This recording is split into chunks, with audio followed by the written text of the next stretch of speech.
You're listening to the Archaeology Podcast Network.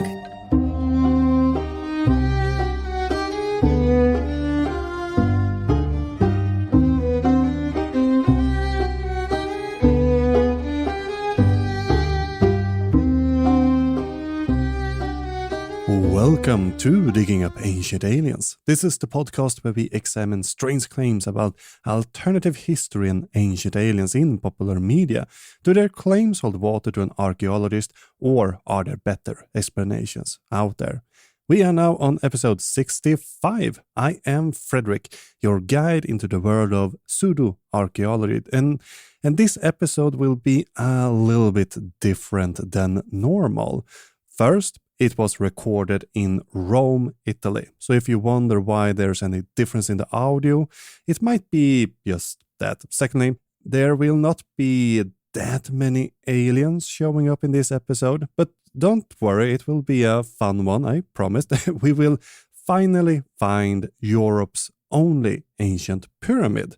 And they were not in Bosnia, they were not in Greece, but it seems as they were in Italy all this time.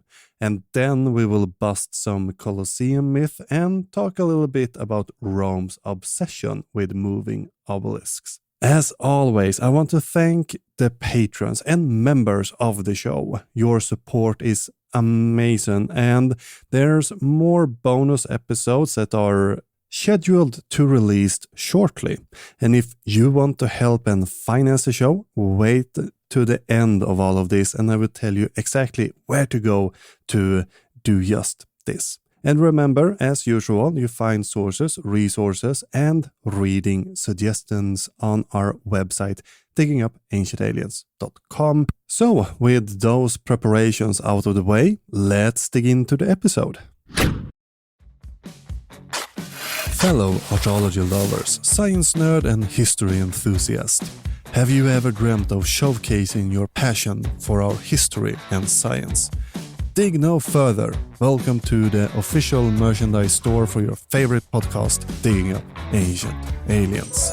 Embark on a journey through time with our exclusive collection. Wrap yourself in the mysteries of the past with our range of themed shirts, mugs, and apparel. Each piece tells a story about your passions and podcast preference. And for the devoted archaeology aficionados, unveil our latest treasure, the Archaeology Mafia t-shirt. It is more than just apparel. It's a statement, a tribute to those who dig deeper, question the unknown, and unravel the secrets of our ancestors. These are not just merchandise, they are future relics from a time yet to be fully understood. Symbols of your dedication to unveiling the truth behind ancient aliens and the real wonders of our past. Join the crew of Digging Up Ancient Aliens, wear your curiosity, flaunt your knowledge, and join the Archaeology Mafia. Visit our store now and you will get an offer you can't refuse.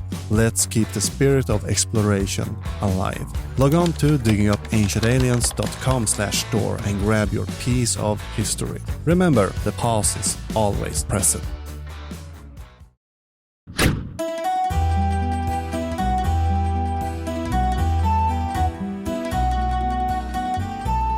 So I have made my way all the way here to Rome, where we find Europe's only ancient pyramid. So behind me you can see the pyramid of Gaius Cestius.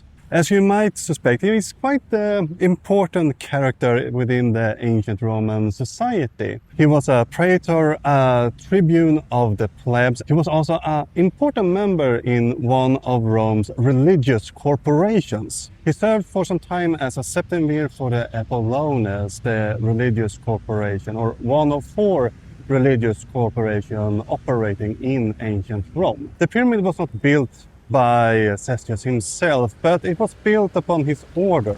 In his testament, Cestius stated that he wants this pyramid to be built outside of Rome, and it was supposed to be built in 330 days. And this was an important number for Cestius. And he left this construction project to his heir, that we can find out the name of if we read on the side of the pyramid. So on the side of the pyramid, we find two texts. Technically, there's three texts. Two of them are from the original construction of the pyramid, And then we have a third text that was written in the 1600s when an excavation around the pyramid took place, trying to determine whose pyramid this was really, because the Pope got a bit tired of the speculations of this being Romulus' tomb or any other fantastic figure, and he wanted to get to the bottom of this. And he then inscribed that the excavations took place at the bottom of the pyramid. So if we go and read what's written on the pyramid, we can learn the following. Gaius Cestius, son of Lucius of the Polea, member of the College of Apollones, praetor, tribune of the plebs, septemvir of the Apollones. The work was completed in accordance with the will in 330 days by the decision of the heir Lucius Pontus Mela, son of Publius of the Claudia, and Pothus, freedman. And the most interesting thing about that text was that a freedman was mentioned on it. And freedman, that's a Roman slave. And it seems to gain quite of importance for the family. So he was even mentioned in the text as one of those who constructed these monuments as Cestius wanted them to. And while this today is a bustling intersection with heavy traffic, this was not the case when the pyramid was built. We're not entirely sure when the pyramid was constructed, but most likely somewhere between 18 BCE and 12 BCE. It's not specified on the pyramid, but these are the most likely dates of the construction. And while Rome today only have one pyramid, this was not the case back in the ancient Rome. There were actually two pyramids, but only this one survives. And the reason for this is, as we see behind here, is that as Rome expanded, the pyramid was incorporated within the city wall that was constructed between 271 and 274 CE.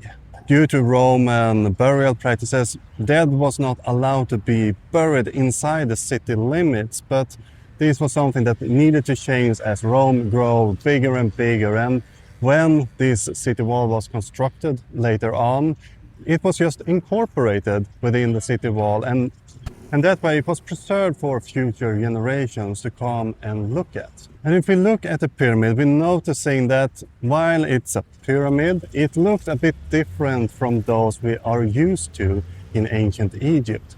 And the reason for this is that this was not modeled after the Egyptian pyramids. You see, during Cestius' lifetime, Rome incorporated Nubia into their empire, and Nubia has these very tall pyramids, very narrow, with a deep angle, a very steep angle on them. And worth mentioning is that if we go to Alexandria, this would have been the preferred building style too.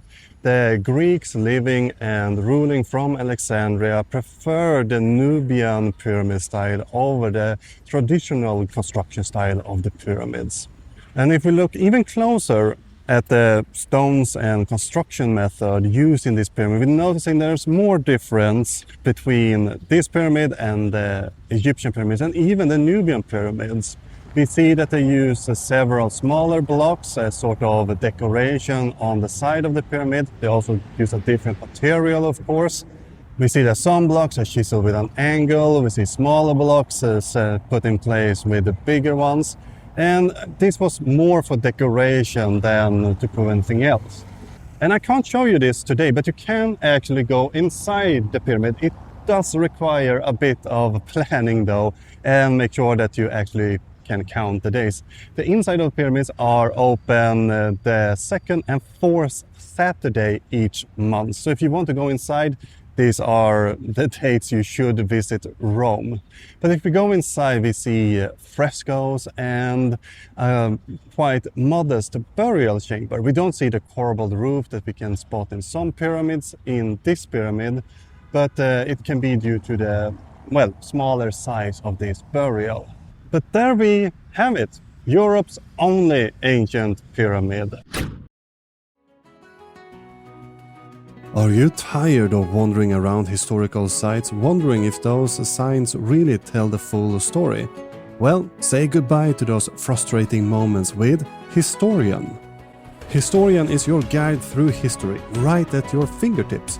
With our app, you can download well-researched historical tours for a number of sites, all written by real humans. No AI here. Imagine having your own private guide narrating the rich history of every location you visit.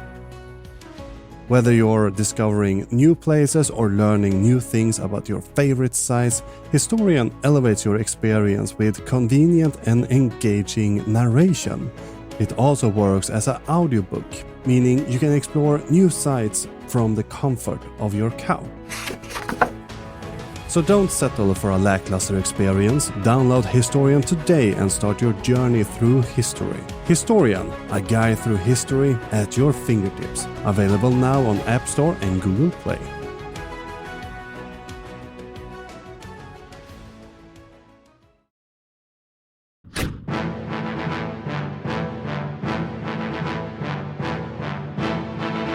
The valley where the Colosseum stands today looked a lot different in the past than what we see today. The valley would have been narrower and deeper, and before the construction of the theater, it was surrounded by several hills, or there's still hills surrounding it. Today we can see, for example, the Palatine, the Fagotol, Opinion, and Saelan. And you can still visit many of these hills today. Another hill would have been visible too from here, the Veila. It was, however, leveled during the construction of the Via del Impero. Even if the area between the hills isn't optimal here for human habitation, we can see people living here in the 7th and 6th century BCE. It seems as somewhere during this time people start to move down from the hills and start to settle in the valley, most likely to get better access to the river Tiber. And as people moved down into the valley, it also quickly became more connected with the mythology surrounding the founding of Rome. And this has become more evident in recent excavation of the Palatine's northeast slope. Archaeologists have found a sizable sacred area constructed here in the 6th century BCE. And when we got to the late Republic and early Imperial era, this district would have been one of Rome's largest and most densely populated places. However, a great fire occurred in 64 CE that would put a drastic end to that.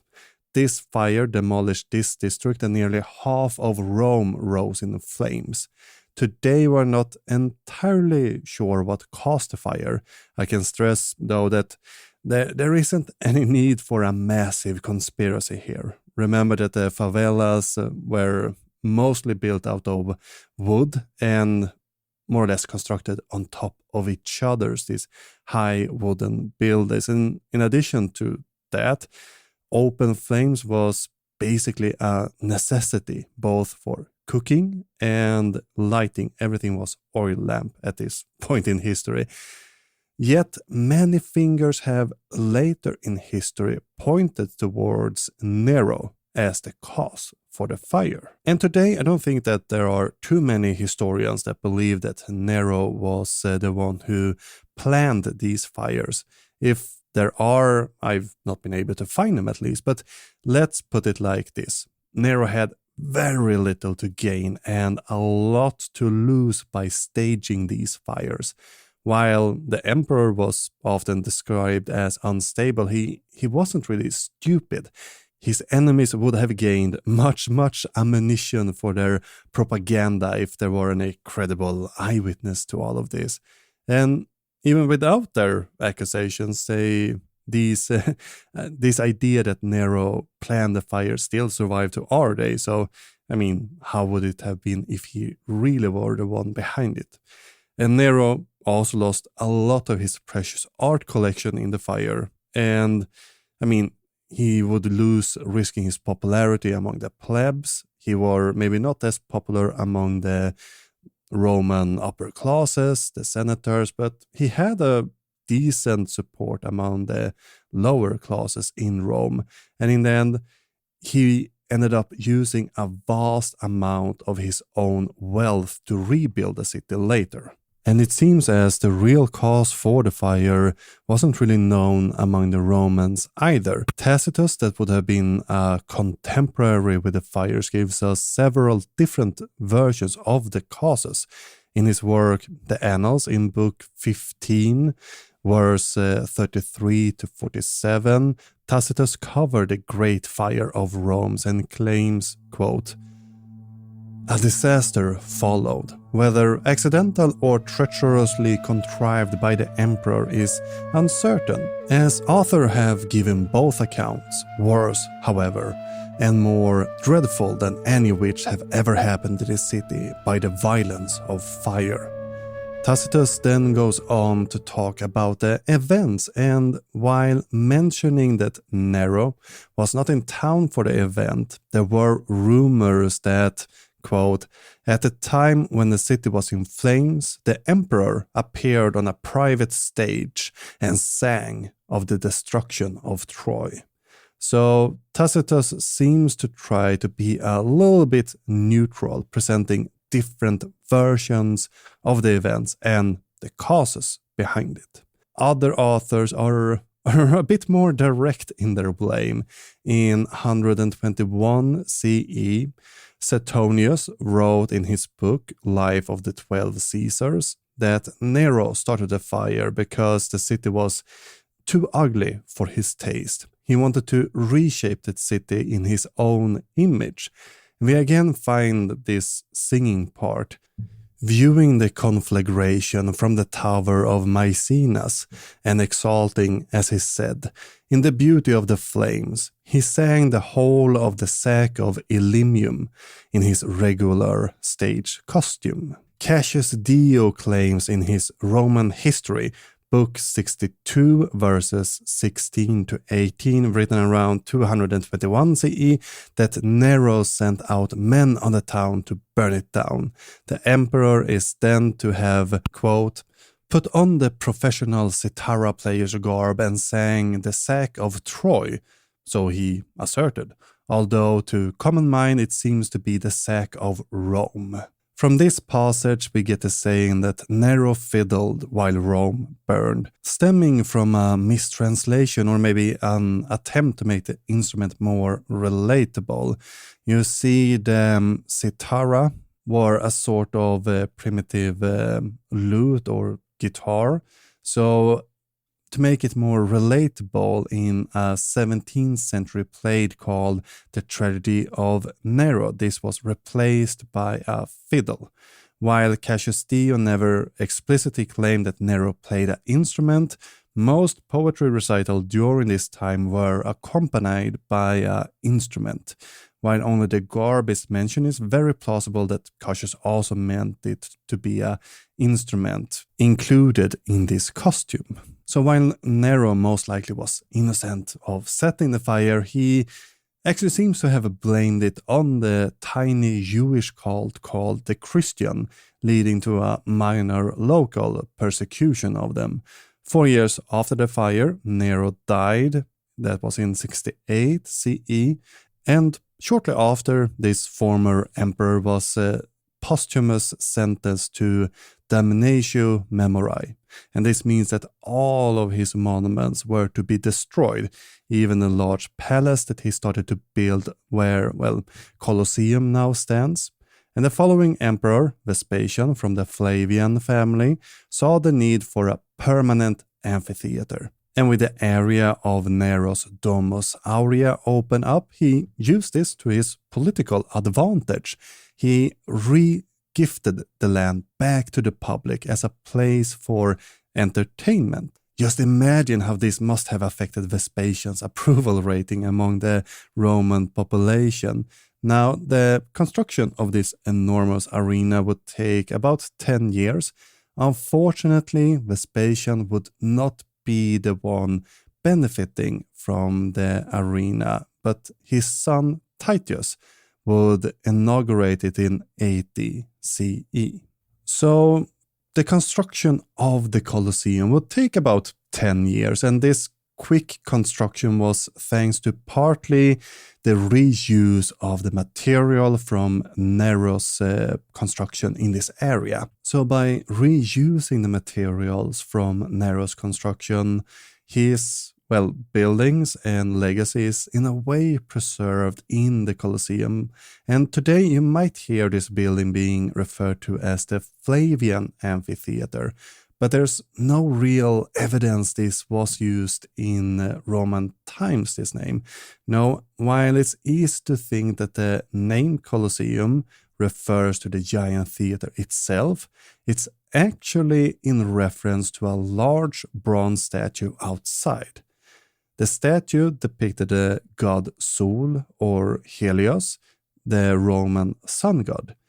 The statue, however, it didn't start out as a statue to the sun god. It started out as the statue of Colossus of Nero. But instead of melting it down when Damnatio Memoriae went into effect, they just reworked this statue into an image of a deity. I don't really think Nero would have protested much for this, to be honest, but in a way, Nero's legacy is preserved in the Colosseum, even if it was intended as a way to kinda erase his memory. So Titus inaugurated the arena in 80 CE with games that would last 100 days. And this game would not have been cheap and must have been a kind of unforgettable event that most likely remained a topic of conversations for decades to come. The Flavian dynasty had procured a considerable wealth from their successes in the Jewish wars, and there would have been different spectacles taking place here. There would have been beast hunts, gladiator fights, and even naval battles. An event we will circle back to in just a moment here. I'd like to take a moment here and talk about a common misconception I actually had until quite recently. From movies, books, games, and other pop culture sources, we get these pictures of gladiators entering the arena and marching up in front of the emperor. There they stop and utter these famous words. Ave imperator, morituri te salutant. Or in English, Hail Caesar, or emperor. Those who are about to die salute you. It's a powerful imagery, and it's easy to see how people just accept it as true. I mean, it is a powerful imagery that we kind of like, I think. But with a very high certainty, though, this was not a standard gladiator greeting. The only time we know it was, in fact, used was a naumachie, or a naval battle, that took place in 52 CE on Lake Fucine, organized by the Emperor Claudius. 3 authors mentioned this naumachie, or naval battle. Tacitus was the first one, and he doesn't mention this greeting at all. Actually, his account will, as it turns out, differs quite a lot from the other authors. Later, we have author Suetonius, who is the first to mention the phrase, with the addition that Claudius responded vitally aut non. Cassius Dios is the third and might be quoting Suetonius on this account. Worth noting here is that it was not gladiator that these authors were writing about. No, there were condemned criminals. Suetonius and Cassius Dio framed this as an attempt by the men to be spared. They're pleading to the emperor, please save us.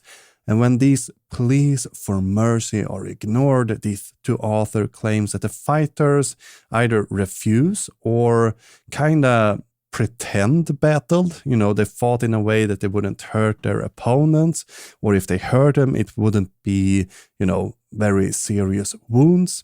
But if we listen to Tacitus, we get a completely different tale. He wrote, quote, "The battle, though one of criminals, was contested with the spirit and courage of free men, and after much blood had flowed, the combatants were exempt from destruction. So we have two stories with different agendas, it seems like. And I mean, it's a cool phrase, but this is the only time we hear it being used. And then it was as a plea for mercy. So if this greeting happened at all, it could be debated in this case. We still got a pretty catchy AC/DC song out of it. And well, that's not too bad, I think. So we have already mentioned these naval battles, and a common claim about the Colosseum is that maritime battles were arranged in the arena. And while it sounds a bit over the top of an engineering feat, it seems as it actually could have happened. Now, it was not a regular thing here, just to make that clear. It most likely, if happened, only occurred twice in the arena's history.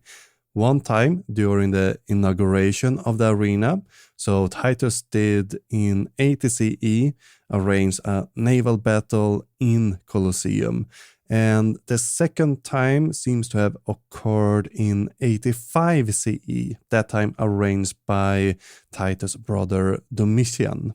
And this would also have been the emperor who would end up completing the arena, and he did this by constructing the lower gallery we see today, and this construction would then stop future water events at the theater, since it would have been quite tricky to keep the lower level from flooding and still keep all that machinery down there working. Because while it must have been an experience for those attending the Naumachie at the Colosseum isn't really that big arena. It's not naval battle big. The arena part of the Colosseum is only something like 80 times 47 meters or so. And this means you can't really have large ships or that many vessels in here. And it would have been hard for them to move around properly to make a very, realistic and compelling naval battle. It might have been a bit dull compared to the other battles that were staged at the larger lakes. For example, compare the small Colosseum in comparison to the Augustinian Basin. That would have been huge and allow for a proper Naumachie to take place. But by building these lower galleries, you lost the water, as I mentioned, but in turn you gained the ability to make the fights and hunts more fun and interactive. So they built these galleries where animals, sceneries, and even people and other things could be raised up from below upon the arena. And through this, whole forest and beast could just suddenly appear in front of the crowd. And it must have been a maybe more impressive view to see a tiger, a bear, some trees, mountains just appear in front of their eyes in the arena compared to most likely very shouty naval battles. So before we leave the Colosseum, let's talk about a question that I see from time to time. Did women fight in the arena? And based on historical sources, it seems as women did in fact participate as fighters on occasion. An issue for us today is that most of these sources have a tendency, since they are written by men, to focus on the sexiness of these fighting women and the novelty of the act.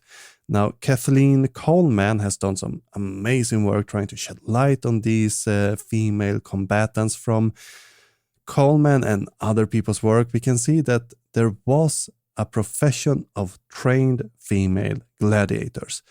It's harder to know, however, if it was a male or female gladiator in the arena, because there's no separation for the word. There's no masculine or feminine version of it, so to say.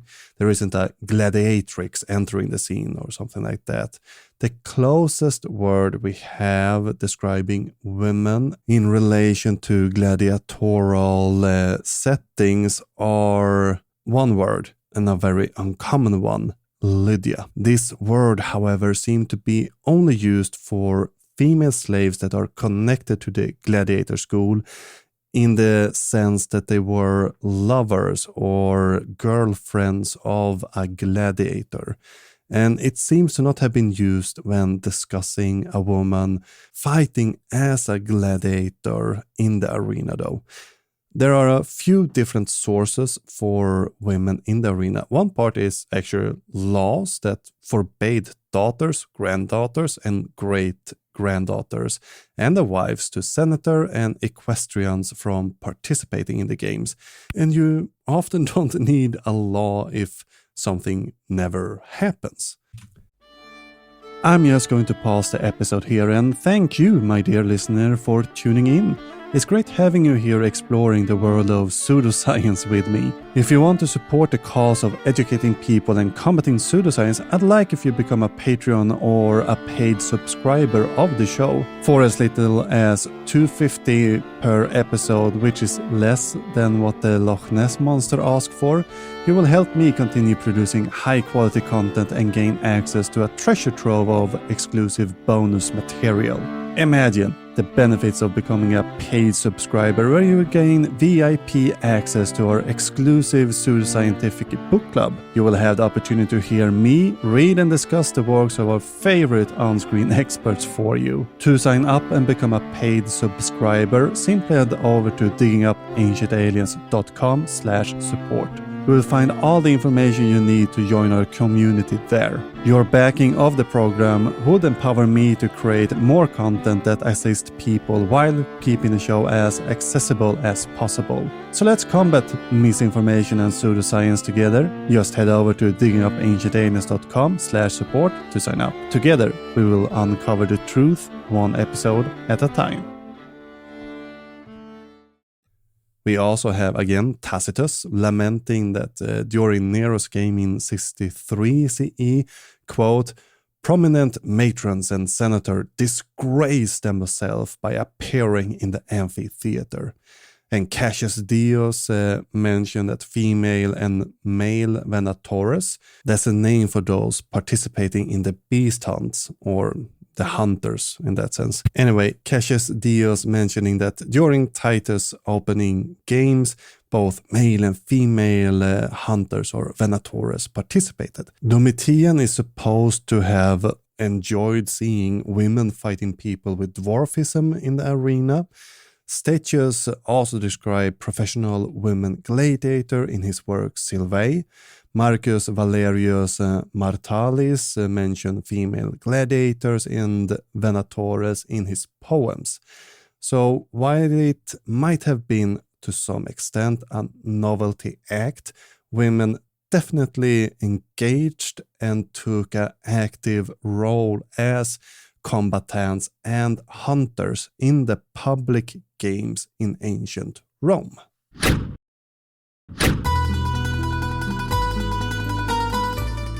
If you happen to visit Rome, you might notice that there's a lot of obelisks standing around in the city. In fact, there's more obelisks in Rome than there are in Egypt. So there's 7 ancient Egyptian obelisks here in Rome that still stands, but in Egypt there's 7 obelisks still standing. In total, there's 13 obelisks that you can visit here in Rome.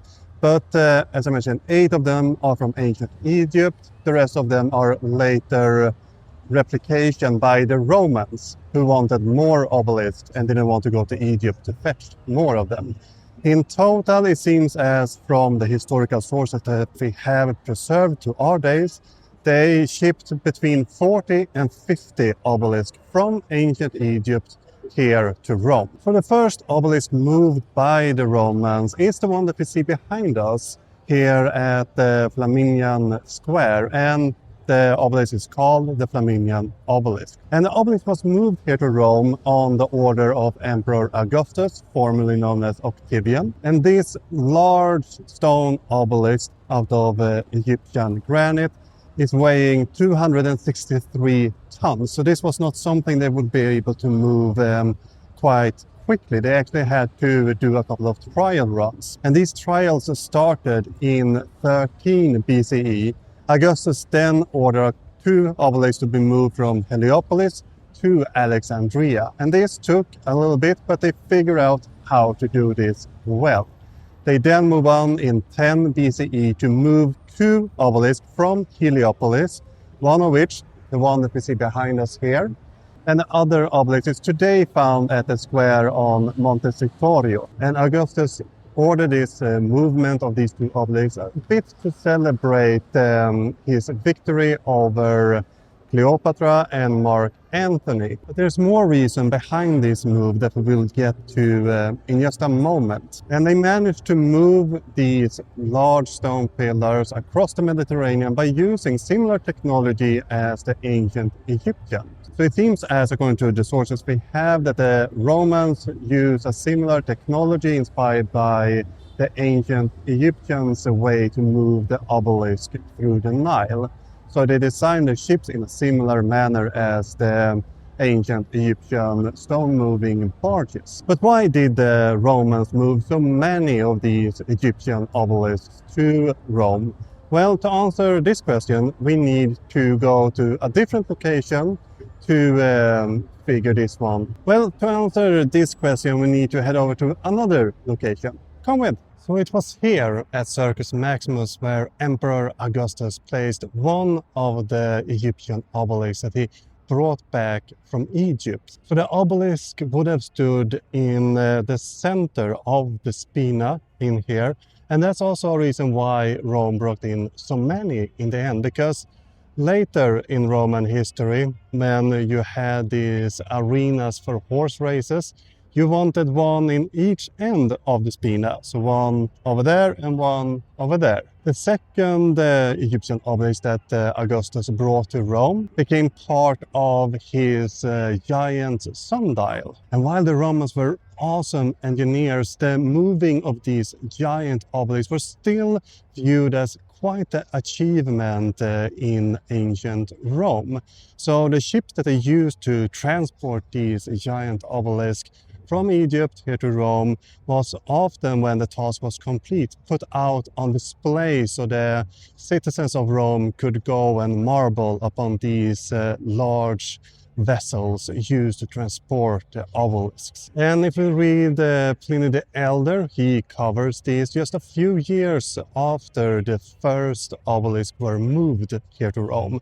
And it's not really strange that the ancient Roman citizens looked upon these moves of the obelisks as quite technical achievements. The largest obelisk ever moved by the Romans were not the first one by Augustus, but a later obelisk known today as the Laternan obelisk. And this giant stone pillar weighs a whopping 413 tons. Once upon a time. Today it weighs only 330 tons, and it is because it was toppled over in an earthquake. Part of the obelisk, broke down and couldn't really be put back together with it. And something worth noting is that the Romans, while being more technically advanced, they used most of the same methods as the ancient Egyptians when they raised and transported these obelisks. The difference is that the Romans used pulleys, something that the ancient Egyptians during the construction of many of these obelisks did not have access to. Other than that, it was similarity in the tools and the ways they transported the obelisk. But when it came to, putting the obelisk up on this pedestal, they used pulleys. The ancient Egyptians method, we're not 100% clear on which method they used, if they built it up and then topple it over, if they built a larger hill and then just drag it up top and then slid it down on the other side. There's several different possible solutions to this that does not require a pulley system. But a pulley system isn't really necessary for raising an obelisk. As we talked about before, Wally Wallington from the US have demonstrated that with simple fulcrums and levers and plain sticks, you can by yourself if you have some time on your hands, get these large blocks in place by yourself. He built his own Stonehenge in his backyard, if you're not familiar with this person. And while putting it on the spina in the circus, the racetracks, was one reason for these obelisks to be transported to Rome. It's not the only explanation for them, because later in Roman history, there was a bit of Egyptian mania. Cults dedicated to Isis and the Serapis started to become a bit popular, and they imported these obelisks to, decorate these Egyptian Roman temples dedicated to these mystery cults. And this actually started with Augustus bringing the first two obelisks here to Rome. Before that, the Roman government, those in charge of Rome, were a bit skeptical to these non-Roman religions starting to pop up in Rome. Augustus managed to change this with these two obelisks that he imported here, because he did not only put them up for decoration, he also kept the meaning of the obelisks. They were a sort of sun symbol, and I talk more about this in the special episode about the obelisk, but he dedicated these obelisks to the Roman god Sol, the sun god within the Roman pantheon. And this opened up this Egyptian influence to start making its way into Roman culture, civilization, be accepted within the Roman society. But yes, this is why we have more obelisks in Rome than in ancient Egypt, because they were, exported out of the country. And it really shows that, if it was possible for the Romans, I don't think it was impossible for the ancient Egyptians either. I mean, they didn't really need aliens to solve this type of thing, as we see later in history. Well, I hope that you enjoyed this little trip to Rome with me, even if we didn't cover a lot of alternative history and pseudoscience this time. I think it was a nice exploration, and I do hope to see you next time. Until then, please help spread the word by leaving a positive review on platforms like iTunes, Spotify, or even better, recommend an episode or two to your friends. And if you head over to diggingupancientaliens.com, you will find the episode page and the transcript for this episode. There you will also be able to find sources and reading recommendations if you want to expand your knowledge on the subjects that we bring up in these episodes. And if you want to help supporting the show, and I'm very grateful for those who do, it helps a lot actually with different costs that appears with this production. Just head over to patreon.com/diggingupancientaliens. And if you want to support the show, but not through patrons, there's also a membership thing if you head over to diggingupancientaliens.com/support. And if you want to support the Archaeological Podcast Network, you can head over to their website, and they have a membership feature there too. And if you want to contact me, you can do that through most social media sites. Or if you prefer, you can send an email to fredrik@diggingupancientaliens.com. Sandra Martelor created the intro music, and our outro is by the band called Trallskruv, who sings their song Foliehatt. Links to both of these artists will be found in the show notes. Until next time, keep shoveling that science. Jag redan är besatt, men jag skyddar mig för jag har foliehatt. Och så säger ni, det är en galen fantasi att aliens manipulerar oss med telepati. Ni tycker att jag redan är besatt, men jag skyddar mig för jag har foliehatt.